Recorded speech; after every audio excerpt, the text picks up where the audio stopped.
Bien, entremos en la palabra del Señor, hermanos. Abramos nuestras Biblias en el libro de Marcos. Marcos capítulo 14. Como sabemos, hermanos, estamos en esta serie. Seguimos en esta serie que hace la pregunta: ¿y tú quién dices que soy yo?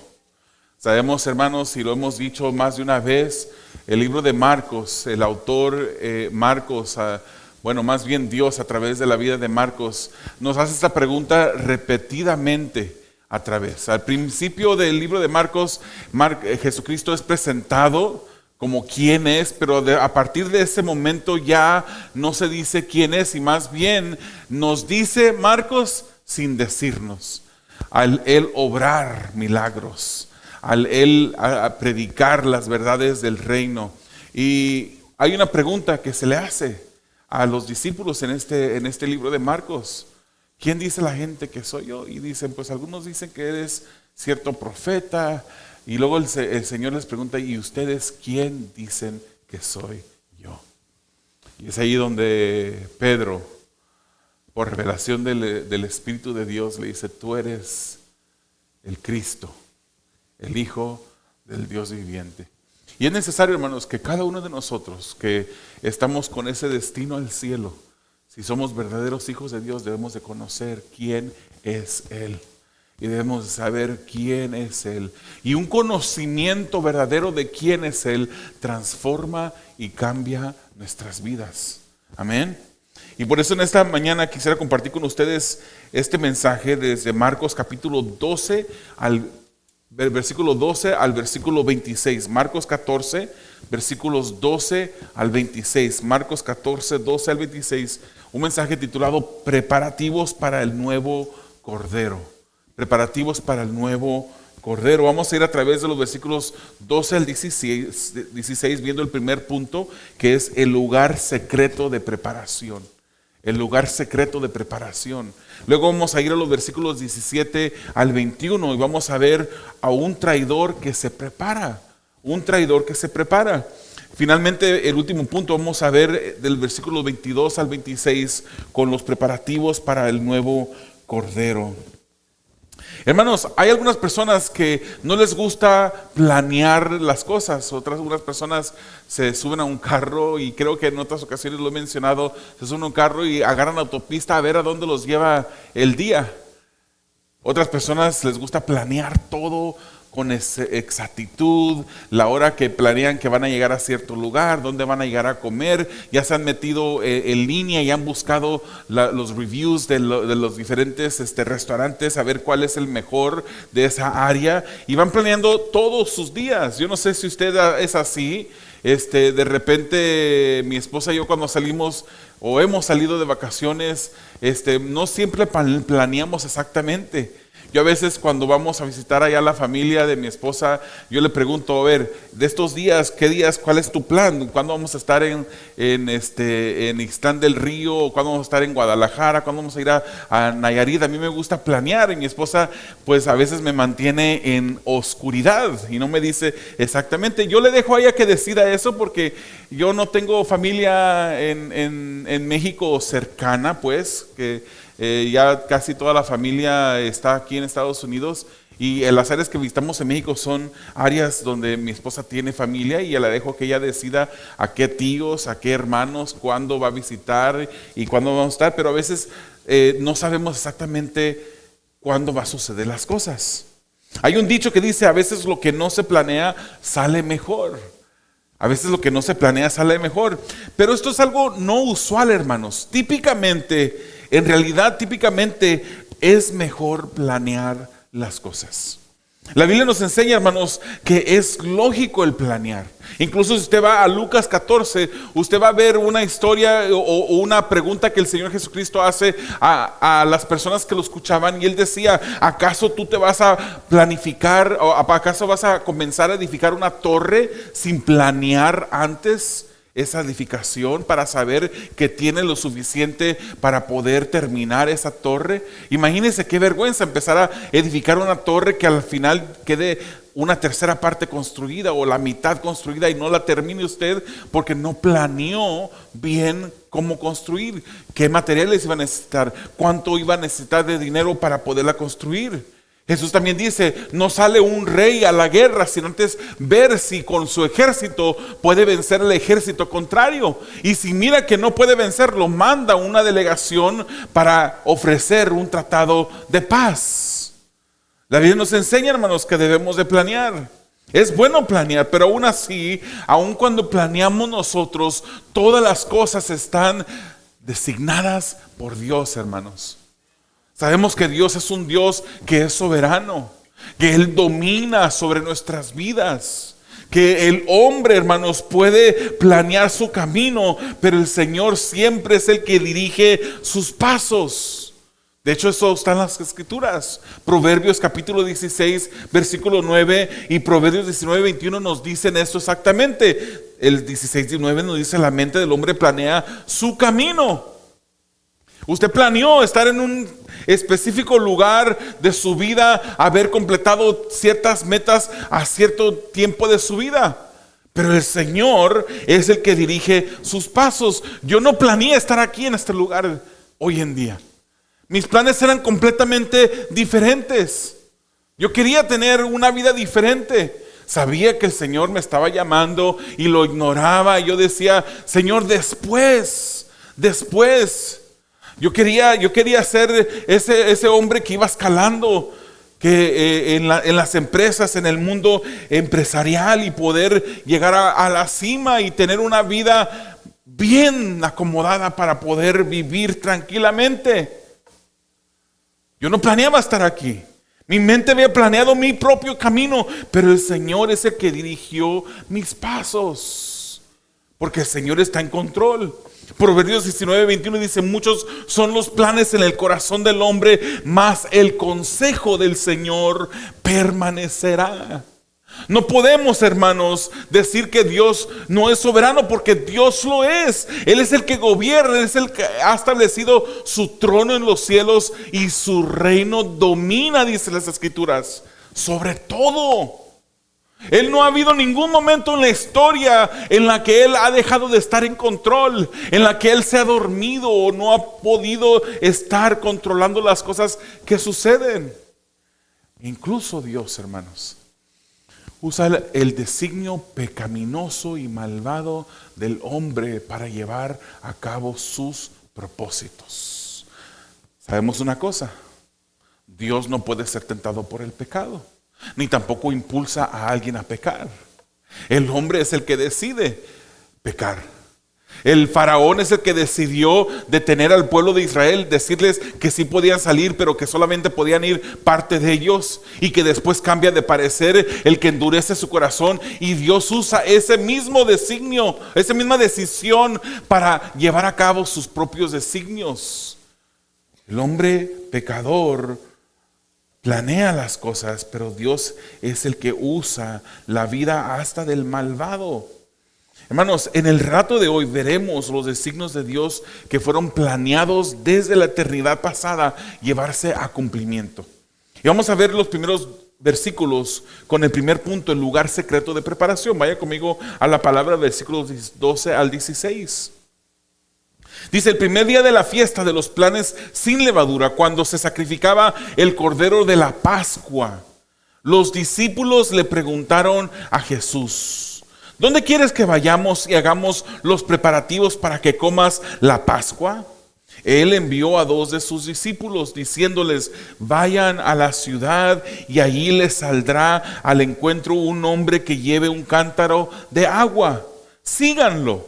Y donde él entre, digan al dueño de la casa, el maestro dice, ¿dónde está mi habitación en la que pueda comer la Pascua con mis discípulos? Y él les mostrará un gran aposento alto, amueblado y preparado. Hagan los preparativos para nosotros allí. Salieron pues los discípulos y llegaron a la ciudad y encontraron a todo tal como él les había dicho y prepararon la Pascua. El evangelista Marcos, hermanos, nos dice que el día de la semana, en el pasaje que hemos leído, nos dice qué día específico de la semana fue. Él dice que fue el primer día de la fiesta de los panes sin levadura, en el día cuando se sacrificaba el cordero que se prepararía para la cena de la Pascua. Este fue, hermanos, un día jueves de esta semana en la que Cristo había llegado a Jerusalén. Se recuerda que Jesús llegó a Jerusalén y por las tardes, dice las Escrituras, que salía de la ciudad. Él llegaba todos los días, pero salía de la ciudad. Él había llegado a Jerusalén con esa entrada triunfal montado en el pollino, donde la gente lo alababa y ponía las palmas en los pies, se quitaban los mantos y ponían los mantos y las palmas, en el piso para que el burrito pasase por arriba en donde iba montado Jesucristo. Estaban, hermanos, escasamente a unas horas de que Jesucristo fuese crucificado en la cruz del Calvario. Estaban a unas horas de que la misión a la que Jesús había venido a este mundo se llevara a cabo y se cumpliera. Era muy probable el jueves por la mañana, cuando el Señor se les hace esta pregunta al Señor, estos discípulos. Hermanos, todo estaba plenamente orquestado por Dios. Todo estaba planeado por Dios. Muchas personas piensan y dicen y miran a Jesús como si fuera una persona que no estaba en control de todo lo que estaba sucediendo. Cuando de repente lo arrestan, cuando se acerca el traidor y le da un beso en la mejilla para identificar quién era Jesús. Y en ese momento, cuando él es arrestado, se mira como una persona que estuviese a la merced de los soldados. Pero él mismo dijo: yo soy el que doy mi vida. Tengo el poder para darla y para volverla a tomar. Él estaba en control de todo porque Dios tenía todo orquestado plenamente. Todo estaba orquestado, planeado a la exactitud. Los discípulos, juntamente con Jesús, vivían en ese sistema religioso judío. Y los discípulos le hacen la pregunta que ya era esperada. Se acercaba la Pascua. Habían llegado a Jerusalén juntamente con otros millares de peregrinos que estaban en ese lugar para celebrar la Pascua también. Y no había lugar más apropiado para celebrar esta fiesta que en Jerusalén, hermanos. ¿Conocen la Pascua? Ya para este tiempo esta Pascua había sido celebrada por 1500 años. 1500 años para el tiempo de nuestra historia. Ya esta Pascua llevaba celebrándose cada año por el pueblo judío.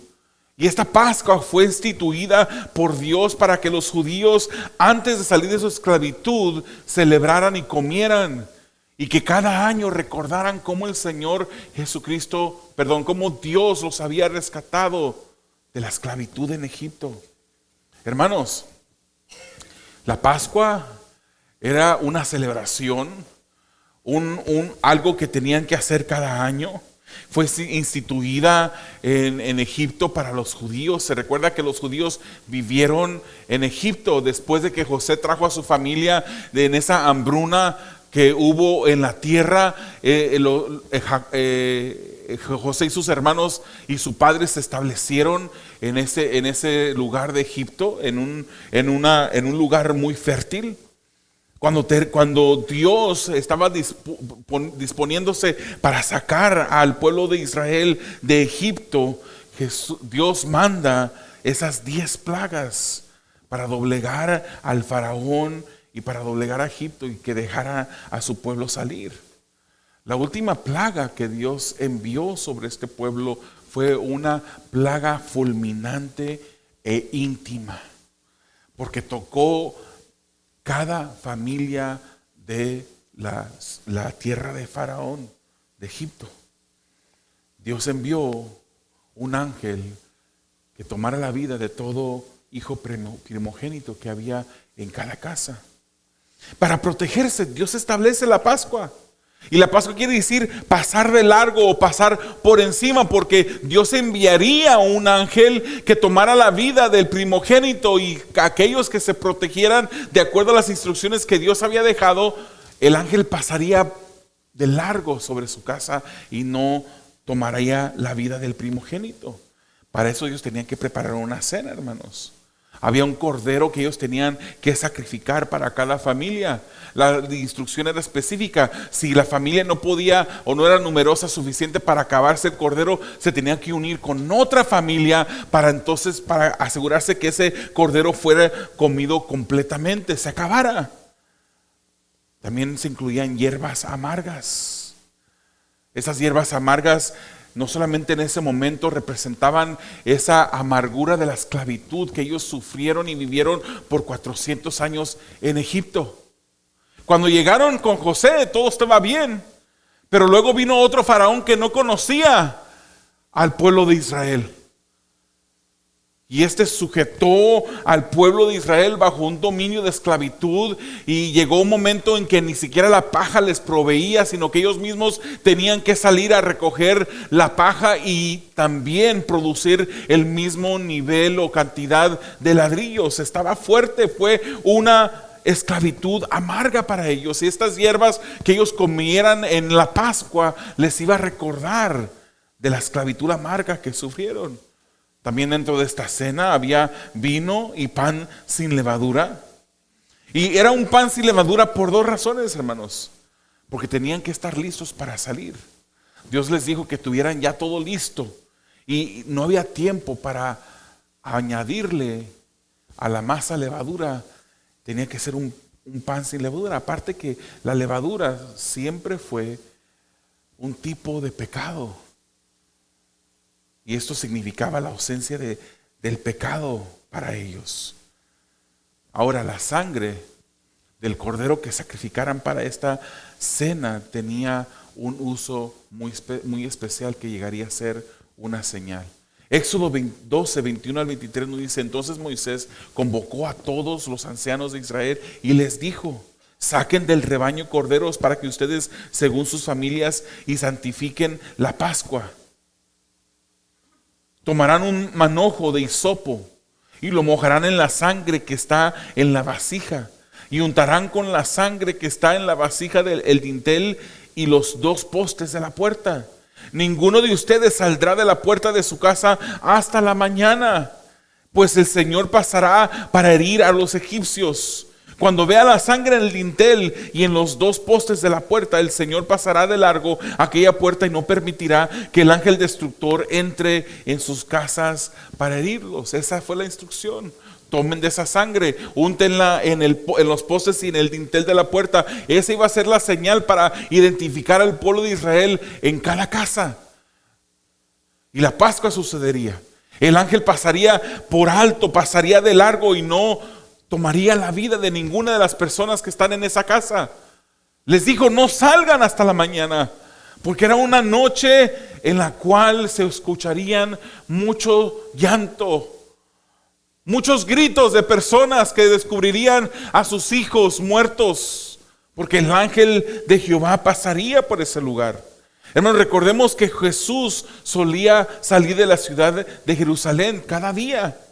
Y la contestación de Jesús a la pregunta de los dos discípulos que le preguntaron: ¿dónde quieres que preparemos la cena para que celebres la Pascua? La contestación de Jesús para los discípulos fue un tanto vaga. Incluyó algunos detalles, pero no les dijo exactamente dónde iba a ser. Lucas 22:8 nos dice que estos dos discípulos fue Juan y Pedro los que le preguntan y se disponen a preparar la cena para la Pascua. Le dice: vayan a la ciudad. En la ciudad van a ver un hombre que trae un cántaro de agua, hermanos. Esto era una señal muy distintiva, porque en aquel tiempo solamente las mujeres eran las que cargaban los cántaros de agua. Al entrar a la ciudad y poder ver a un hombre, no iban a ver varios hombres, iban a ver a un hombre que traía un cántaro de agua. Y seguramente, hermanos, esta era una tarea para los siervos. No era el dueño de la casa el que iba a cargar este cántaro de agua. Y al verlo, te dice el Señor Jesús que les dijo: síganlo. En la casa donde Él entre, esa casa es.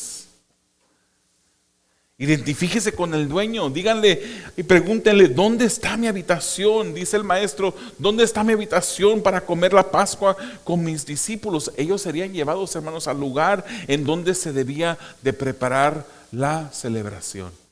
pero no les dice qué calle, no les dice quién iba a ser el dueño de la casa. Jesús sabía el lugar exacto. Las escrituras no nos dicen exactamente si Jesús ya había preparado esto con anticipación, o si posiblemente Él movió el corazón y las mentes de una manera sobrenatural para acomodar todo esto. No nos dice las escrituras. Pero la contestación de Jesús, aunque incluía detalles, no incluía nombres ni calles. Como cuando se le dijo a los discípulos antes de entrar en Jerusalén: vayan y encontrarán un pollino que está atado. Desátenlo y tráiganlo. Qué orden tan raro, ¿verdad? Tan rara la orden. Pero los discípulos, hermanos, ya tenían experiencia. Ya habían entrado y habían encontrado, tal como Jesús les había dicho, ese pollino atado. Y lo trajeron. Ya los discípulos podían confiar en Jesús y no serían defraudados, hermanos. Jesús no pudo identificar con toda claridad cuál sería la casa. ¿Sabe usted por qué? ¿Sabe por qué Jesús no le dijo exactamente qué casa era, en qué calle se encontraría? Hermanos, estaba en sus planes celebrar esta última cena con todos. Él tenía este propósito. Por medio de esto nos revela la sombra de la Pascua establecida 1500 años antes, hermanos. Cuando se estableció esta Pascua, esos años antes, esto era solamente una sombra de lo que iba a venir. Solamente esos elementos identificarían lo que iba a suceder 1500 años después. Pero Jesús tuvo que mantener los detalles secretos por razón de uno que andaba en medio de ellos. Bueno, los discípulos no sabían que los religiosos tramaban la destrucción de Jesús. Estaban esperando los religiosos que se terminara la Pascua. ¿Se recuerda lo que dice Marcos 14, 1 al 2? Léalo conmigo. Marcos 14, 1 al 2 dice: faltaban 2 días para la Pascua y para la fiesta de los panes sin levadura. Y con engaño los principales sacerdotes y los escribas buscaban cómo prender y matar a Jesús. Pero decían: no durante la fiesta, no sea que haya un tumulto del pueblo. Ellos ya habían tramado quitarle la vida. Ellos tenían el plan de esperarse hasta que la Pascua terminara. Pero los discípulos también estaban ignorantes de esto. Los discípulos no sabían también que uno de los 12 que andaba entre ellos se había confabulado con los religiosos. Eso lo vimos la semana pasada, como Judas va con los religiosos y estos religiosos se ponen contentos cuando Judas les ofrece entregar al maestro. Los religiosos pensaban esperar hasta después de la Pascua. Ellos habían planeado, pero el designio de Dios era otra cosa diferente. Esto fue lo que aceleró el plan de los religiosos. Todo estaba preparado por Dios, hermanos, a exactitud. Marcos 14, 11 nos dice: y él buscaba cómo entregar a Jesús en un momento oportuno. Judas estaba tramando. Los religiosos tenían otros planes. Judas no sabía cuándo llegaría el momento oportuno de entregar al maestro, pero todo estaba plenamente orquestado por Dios. Hermanos, tenemos un Dios que cumple sus propósitos. Tenemos un Dios que tiene propósitos y planes, y nadie puede frustrar los planes de Dios. Nadie puede frustrar los planes de Dios. Hermanos, esto debe de llenarnos de tranquilidad. Imagínense nosotros servir a un Dios que no tiene control de la situación, que a lo mejor creó todo, pero que se despega, como creen los deístas con D. No los teístas, los deístas creen que Dios estableció todo, creó todo, pero se despega de la creación y no tiene nada que ver con el diario vivir de su creación. No, Dios es un Dios que es un Dios íntimo, involucrado con la creación, que todo lo sostiene, todo lo controla, todo lo dirige, hermanos, que tiene planes para nuestras vidas que nadie puede frustrar. Muchas veces usted pensará: pues yo estoy haciendo algo y porque hice algo ya Dios no va a cumplir. Dios va a cumplir sus propósitos en tu vida, hermano. El dolor que sufras para que Dios cumpla sus propósitos, eso lo vas a determinar tú.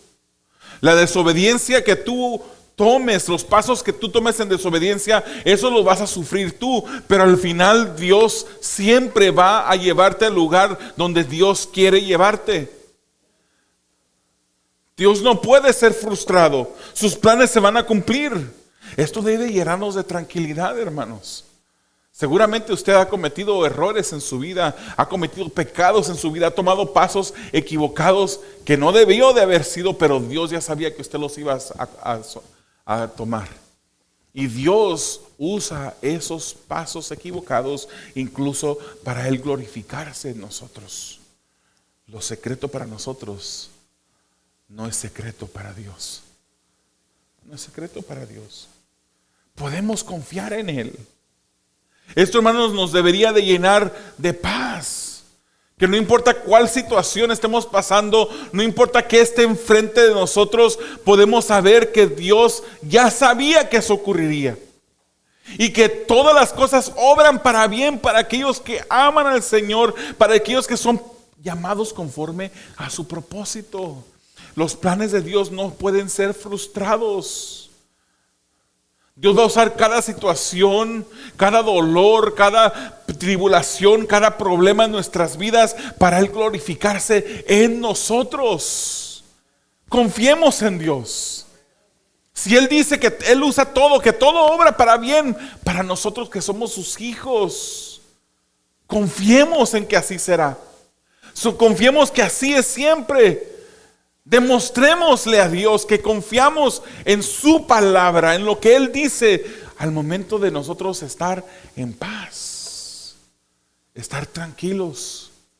Hermanos, cuando no estamos en paz, cuando estamos frustrados, cuando estamos desesperados por la situación que estamos viviendo, eso es una señal de que empezamos a desconfiar en Dios. Que no tenemos una confianza plena. Que en verdad Dios no ha establecido su trono en los cielos. Que en verdad su dominio no gobierna sobre nuestras vidas. Pero Él está ahí. Él está ahí, hermanos, a través del dolor. Él está ahí a través de la incertidumbre. De las cosas que tú no sabes. Él ya las tiene todas planeadas. Plenamente orquestadas para el bien de nosotros. Y para su gloria. Mientras tanto, un traidor se prepara. Marcos 14, 17 al 21 dice: al atardecer llegó Jesús con los 12 discípulos.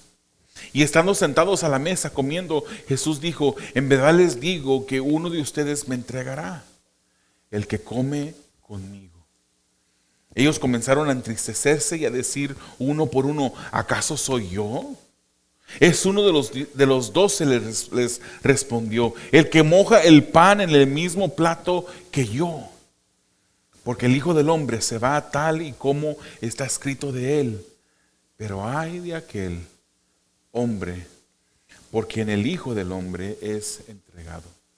Mejor le fuera a ese hombre no haber nacido. Cuando ya atardecía, hermanos, llegó Jesús con los 12 y usted se preguntará: espérate, ¿qué no fue Juan y Pedro los que ya se habían retirado y habían ido a la ciudad a preparar la cena? Yo creo, hermanos, que cuando Marcos menciona que llegó con los 12, está simplemente haciendo una referencia general a los apóstoles, a los discípulos de Jesús. Se cumplía un paso más del plan de Dios, hermanos. Todo estaba plenamente orquestado por Dios. Estaban los planes de Jesús tomar esta cena con sus discípulos. Lucas 22:15 nos dice: y les dijo: intensamente he deseado comer esta Pascua con ustedes antes de padecer. Esto tenía que suceder, hermanos, antes de que Jesucristo llegase a la cruz. Es por eso que no podía dar los detalles completamente Jesucristo.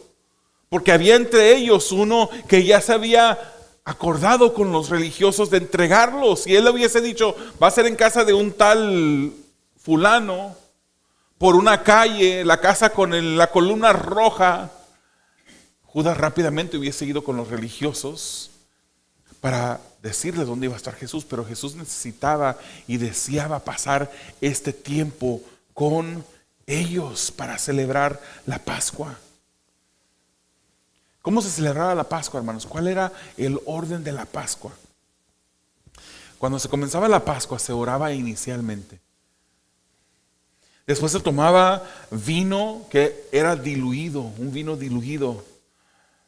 Se seguía eso lavándose las manos de una manera ceremonial. Comían hierbas amargas y pan que mojaban en una pasta que estaba hecha a base de frutos y nueces. Esto lo seguía el hecho de que ellos cantaban salmos. El Salmo 113 y 114 era cantado juntamente al mismo tiempo cuando se tomaban la segunda copa de vino. A partir de ese momento el padre o el jefe del hogar explicaba el significado de la Pascua, por qué se celebraba la Pascua. Y luego se servía el cordero y el pan sin levadura. Pero antes de comer ese plato principal se lavaban las manos una vez más de manera ceremonial. Luego comían el plato y luego tomaban la tercera copa de vino. Esto es importante que recordemos. Después de comer, tomaban la tercera copa de vino. Es muy probable que es después de esta tercera copa de vino cuando Jesús establece la comunión, la Santa Cena. Porque después es cuando así, en ese orden nos da las Escrituras, que después de haber comido, es este momento, después de que comen el plato principal, que se toma la tercera copa y luego cantaban la última parte de los salmos, Salmos 115 al 118, y por último se tomaba la cuarta copa de vino. Ese era el orden de la Pascua. Todos estaban a la mesa, hermanos, para participar de la cena. Era un acto de amistad. Hermanos, hasta hoy en día, el invitar a alguien a la casa, el entretener a una persona, o a lo mejor no se traduce bien así, to entertain someone, para invitarlo a la casa, típicamente lo que hacemos cuando invitamos a una persona a la casa es, le ofrecemos ¿qué? De comer, ¿verdad? Eso es algo íntimo, es algo que demuestra amistad, que demuestra hospitalidad al ofrecer un plato de comida, por lo menos unas galletas con leche o algo. Pero le ofrecemos algo de comer a las personas. Jesús ya estaba a la mesa para participar de la cena con sus discípulos. Este era un acto de amistad, era un acto de familia. Pero había uno que no era de la familia. Había uno que era un traidor. Y Jesús anuncia que uno de los que estaba presente allí lo entregaría. Y todos, hermanos, entendieron qué es lo que Jesús estaba diciendo. Cuando dice, uno de ustedes me va a entregar, él sabía que uno de ellos era el que lo iba a traicionar. Por eso nos dice las Escrituras que hubo una tristeza, hermanos. Y la palabra que se usa en el original es una tristeza profunda en el corazón de 11 de los 12 discípulos, los que eran verdaderos discípulos de Jesús. Y fíjese la reacción de estos discípulos. Ellos no empezaron a voltear al lado. No le dieron el codazo a la persona que estaba al lado diciendo, a lo mejor eres tú. Ellos estaban mostrando, hermanos, una madurez. Qué diferencia de esos discípulos que se peleaban antes, que discutían entre sí quién iba a ser el mayor, que le pidieron a Jesús, Señor, cuando vengas en tu reino, que uno de nosotros se siente a tu mano derecha y el otro a tu mano izquierda. Ahora, en lugar de apuntar, en lugar de mirar alrededor a ver quién era el traidor, cada uno de ellos se ponía a examinarse a sí mismos. ¿Seré yo? ¿Seré yo el que sea el traidor, el que te vaya a entregar?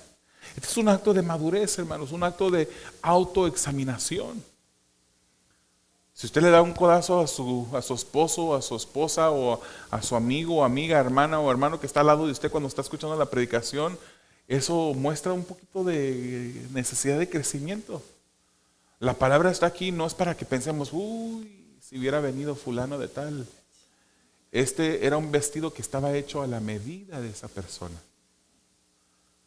No, es examinar nuestras vidas, a ver qué es lo que Dios quiere que nosotros cambiemos. Este fue un ejemplo de piedad en la vida de ellos, hermanos. Jesús les dice, el que moja el pan en el mismo plato que yo, ese es. Hermanos, había diferentes platos en la mesa. Recuerda que el pan se mojaba en una pasta que estaba hecho de frutos y nueces. Y ese pan se metía y había diferentes platos en la mesa. Al parecer, hermanos, todo indica que Judas el traidor estaba sentado cerca de Jesús. Estaba sentado cerca de Jesús. El pan que comió fue mojado del mismo plato de donde comió Jesús. Incluso Juan 13 nos da más detalles. Juan 13, 26 a 27 dice, entonces Jesús respondió, es aquel a quien yo le dé el pedazo de pan que voy a mojar. Y después de mojar el pedazo de pan, lo tomó y se lo dio a Judas, hijo de Simón Iscariote.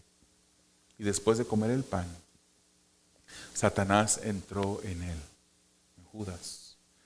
Entonces Jesús le dijo, lo que vas a hacer, hazlo pronto. Yo no sé, hermanos, qué sentimiento habrán pasado por el corazón de Jesús en ese momento. Cuando sabía que el que compartía la mesa con él lo iba a traicionar. Que ya había preparado, ya había hablado con los religiosos para entregarlo. Ya había acordado recibir esas 30 monedas de plata, el precio de un esclavo del tiempo. Dice, lo que vas a hacer, hazlo pronto. Termina de hacer lo que ya has planeado hacer. Aún así, hermanos, aunque Jesucristo mojó ese pan y se lo entrega a Judas en la boca, aún así no entendieron los discípulos que estaban ahí qué es lo que estaba pasando. No entendieron. Si usted sigue leyendo Juan 13, ellos pensaron que a lo mejor Jesús le estaba diciendo que fuese a comprar lo que se necesitaba comprar. Porque Judas, hermanos, era un hombre de confianza. Se le había entregado la bolsa del dinero, era el tesorero de los 12. El que guardaba, hermanos. ¿Cuánto dinero tiene en su bolsa usted ahorita? Si usted trae una cantidad más de algunos pocos dólares, usted no le va a entregar esa cartera o esa bolsa a cualquier persona, usted se la entrega a alguien de confianza. Judas era una persona de confianza. Y este Judas, hermanos, recibe este pan y Jesús le dice, ve y haz lo que vas a hacer ya. Y no entendieron los discípulos. Judas en ese momento sale inmediatamente. Y dice Juan que ya era de noche. Judas sale a la oscuridad de la noche a cometer el pecado más aberrante de la historia. El traicionar a aquel que le llamó amigo. Hermanos, yo creo que Dios mismo nubló el entendimiento de los otros 12 discípulos. Porque si ellos hubiesen entendido lo que Judas estaba a punto de hacer, a lo mejor ellos se hubieran dado a la tarea de entorpecer los planes de Judas. Pero Dios quería usar el plan de Judas para llevar a cabo su plan. Todo estaba plenamente orquestado por Dios, hermanos. No fue un plan de los religiosos que llevaron a Jesús a la cruz. No fue un plan de Judas el que terminó con Jesús y sus manos clavadas en una cruz. Era el plan de Dios que Jesús llegase hasta la cruz. Hasta el maligno, hermanos, tratando de obrar en contra de Dios, solo mueve adelante los propósitos divinos de Dios. Todo estaba escrito, porque el Hijo del Hombre se va tal y como está escrito de él, dice Jesús. Todo está escrito, todo estaba ya planeado. Aún así, Judas es responsable por su traición, y con esa traición selló su condenación. Y Jesús dijo, ay cuando Jesús dice ay, este ay, hermanos, es un clamor de dolor intenso. Ay de aquel hombre por el que el Hijo del Hombre es entregado. Mejor le fuera no haber nacido. Mejor hubiese sido que nunca hubiese existido.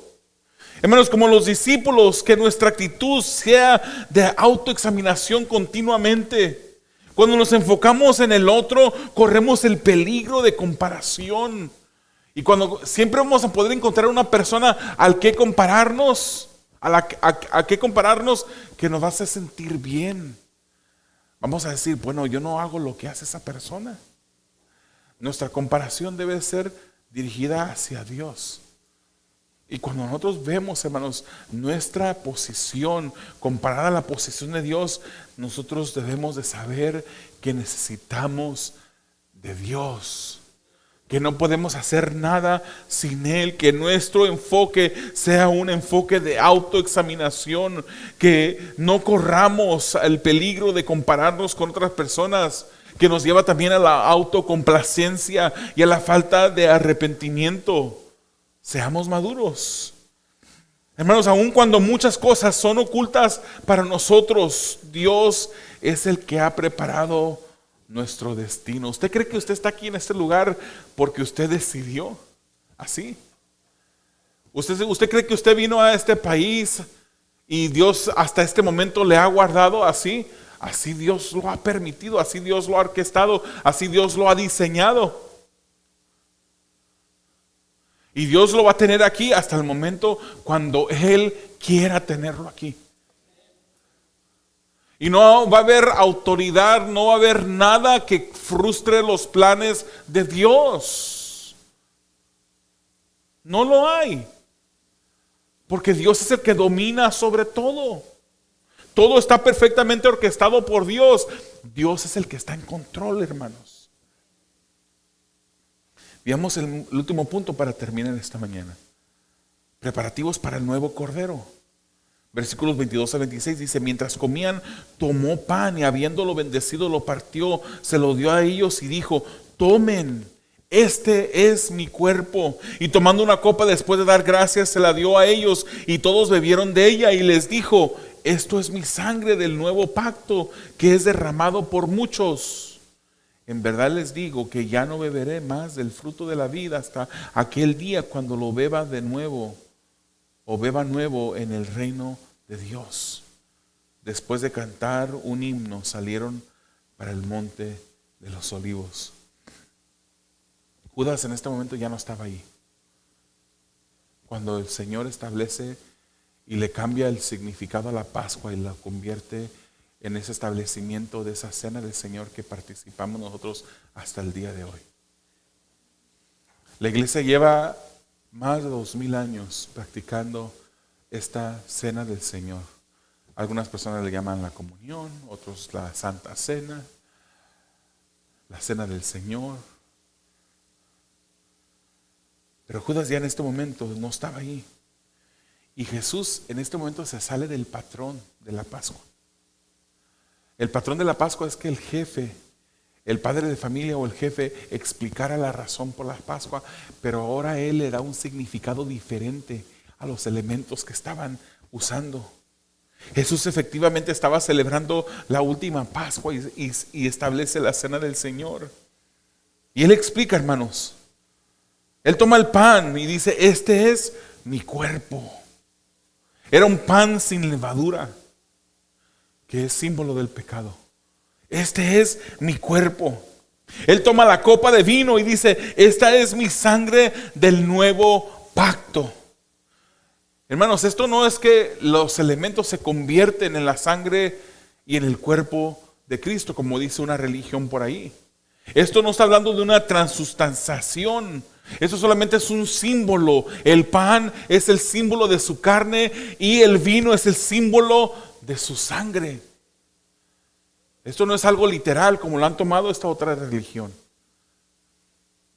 Jesús dijo también que era la puerta. Era un símbolo. Jesús dijo que él comparó su cuerpo con el templo. Era un símbolo que lo estaba usando, así como lo está usando en este momento. Ya Jesús no menciona las hierbas amargas, hermanos. No celebramos las hierbas amargas. La amargura la sufrió cuando el peso del pecado del mundo cayó sobre él. Al igual que ya no menciona las hierbas amargas, tampoco menciona al Cordero. Porque Jesús es el Cordero, hermanos, que había sido profetizado y había sido registrado en las Escrituras. Él es el Cordero de Dios que quita el pecado del mundo. Querido oyente, mientras tú permanezcas en pecado, mientras tú no hayas venido a Jesús en arrepentimiento, sigues siendo culpable de tu pecado.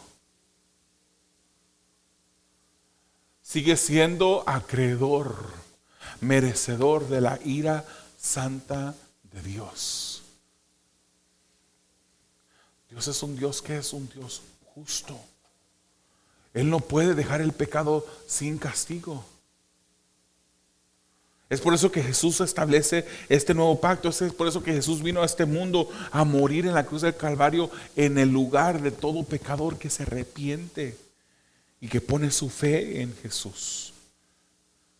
Hermanos, los israelitas fueron liberados de esa esclavitud 1500 años antes de que Jesucristo celebrara la Pascua. Pero ellos volvieron a caer en esclavitud. Un sistema religioso de ceremonias fue establecido para ellos, donde sacerdotes ministraban y recibían los corderos del pueblo para ser sacrificados, pero eso solamente era una solución temporal. Todo estaba siendo preparado para el Cordero de Dios, que como sumo sacerdote se entregaría a sí mismo para satisfacer la justicia de Dios y calmar la ira de ese Dios que es santo y justo. Era jueves ya. Jesús se preparaba para salir al monte de los olivos, en donde sería entregado por el traidor con un beso. Pero antes de salir, eso es una promesa, hermanos, que es una promesa que nosotros podemos también recibir en esta mañana. Él dice: un día voy a volver a tomar del fruto de la vid. En ese día, cuando estemos en el reino de Dios, Él volverá a tomar de este fruto de la vid. Todo está plenamente orquestado por Dios. Él dijo que volvería a tomar de este fruto de la vid y lo volverá a tomar. La pregunta para ti es: ¿estarás tú ese día en ese lugar? ¿Tomarás tú de este fruto de la vid juntamente con Jesucristo? ¿Estarás presente cuando Él lo vuelva a hacer? Qué maravilloso será presenciar ese momento, hermanos, prometido por Dios. Una promesa más cumplida. Que Dios, quien no miente y es fiel, cumplirá. Para terminar, Jesús es el autor de nuestra salvación. Y el que escribe Hebreos, no sabemos quién escribió Hebreos, dice lo siguiente acerca de Jesús: que Jesús fue el que entró en el lugar santísimo. Él fue el sumo sacerdote que entró en ese lugar santísimo, no para llevar un animal y matarlo y derramar la sangre sobre el sacrificio, sino que Él mismo ofreció su propia sangre. Él mismo sufrió el dolor. Él mismo sufrió la vergüenza, pero la ignoró. Él no se enfocó en la vergüenza que pasaría, en el dolor que sufriría, sino que miró lo que el dolor y la vergüenza sobre Él resultaría en salvación de muchos. Muchos de los que estamos aquí el día de hoy hemos recibido esa salvación por el sacrificio de Jesús. Hebreos 9, 15 y 22 dice: por eso Cristo es el mediador de un nuevo pacto, a fin de que habiendo tenido lugar una muerte para la redención de las transgresiones que se cometieron bajo el primer pacto, los que han sido llamados reciban la promesa de la herencia eterna. Ese primer pacto fue el pacto de la ley, pero ahora Él vino y establece un nuevo pacto.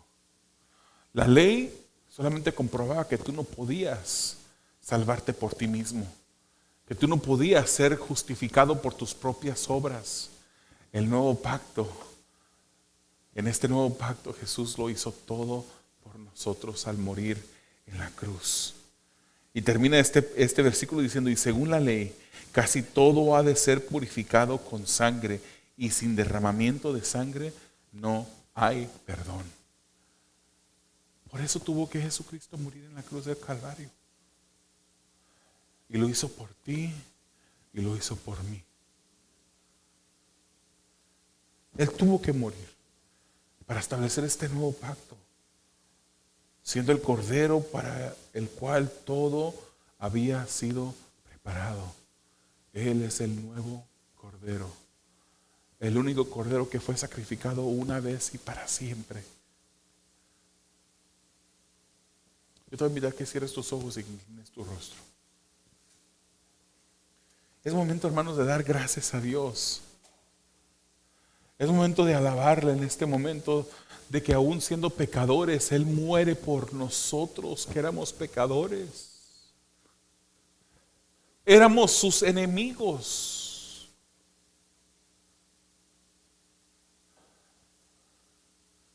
Todos hemos pecado. Todos estábamos destituidos de la gloria de Dios. Pero es a través de su sacrificio que, poniendo nuestra fe en arrepentimiento en Jesús, podemos ser salvos. Muchos en este día hemos recibido esa salvación que no merecíamos, y podemos darle gracias en este momento. Dile al Señor Jesús, gracias, Señor. Gracias. Que aún siendo pecador, no mereciendo tu vida en la cruz, tu sangre derramada, tú la entregaste por mí. ¿Quién eres tú, hermano? ¿Quién soy yo para merecer ese sacrificio tan grande que el Señor hizo por amor a nosotros? Hoy en día ya no se tienen que sacrificar corderos. Hoy en día ya no tiene que ser derramada la sangre de esos animalitos,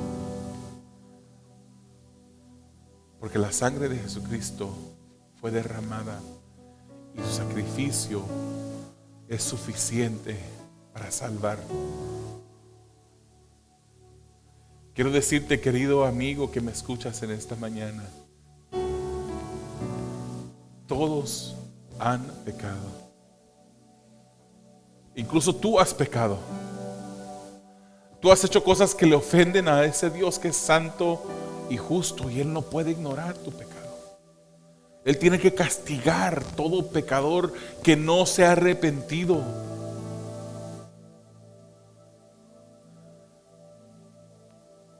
Y es por eso que Jesús muere en la cruz del Calvario por ti, para que en vez de que tú sufras una eternidad en castigo por tus pecados, tú puedas tener esa herencia eterna en Jesucristo.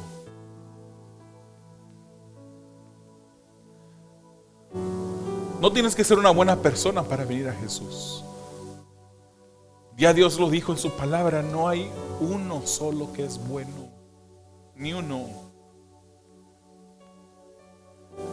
No tienes que llegar a un